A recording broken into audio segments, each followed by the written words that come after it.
Planifikojmë që 2.2 miliard të jenë për mbrojtje për një mandat. Duke para pa 4% rritje të GDP-s, më pari do të dihet se nga 2014 ne kemi punu në strategjinë e sektorit të sigurisë, duke qenë qoftë në parlament, qoftë duke pas edhe qeverinë, dhe në këtë drejtim janë përmbush kushtet që të krijohet edhe ushtria e Kosovës kur është votuar në parlamentin e Kosovës. Një element që duhet ta përmendi këtu, duhet të dihet se kur është fjala për sigurinë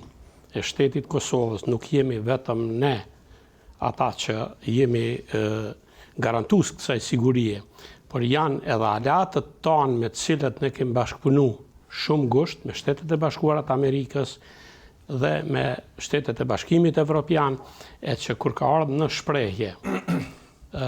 ofrimi i mundësisë përmes ligjeve, 3 ligjeve të cilat janë bazë për krijimin e Forcës Sigurisë së Kosovës në ushtri, dihet që sekretari i mbrojtjes, generali Matis, ka garantuar dhe ka bë përkrahjen në formimin e kësaj ushtrie. Megjithatë, në strategjinë e sektorit sigurisë që e kemi përpiluar, kanë vazhduar trendet e zhvillimit, qoftë me pajisje, qoftë me rekrutim, qoftë me marrëdhënie me KFOR-in, me NATO-n dhe pikërisht arritja e kësaj mundësie që Kosova të avancojë me ushtrit e rajonit edhe më tutje, të jetë një nga ushtrit më të mira. Unë veç për i përmendi telegrafisht cilat janë obligimet tona që i kemi marrë parasysh duke pas edhe buxhetin me ekspertët edhe ushtarak edhe të financave.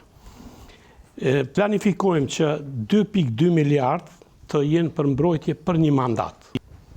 Dhe gjatë mandatit 2026-2029, që parashihet do më thonë 4 vjeçari, për mbrojtje janë të parapara në çdo vit. Do më thënë dhënat, për vitin 2026 është 500 milion, në vitin 2027 540, në vitin 2028 580 dhe në vitin 2029 620 milion euro, dhe këto duke para pa 4% rritje të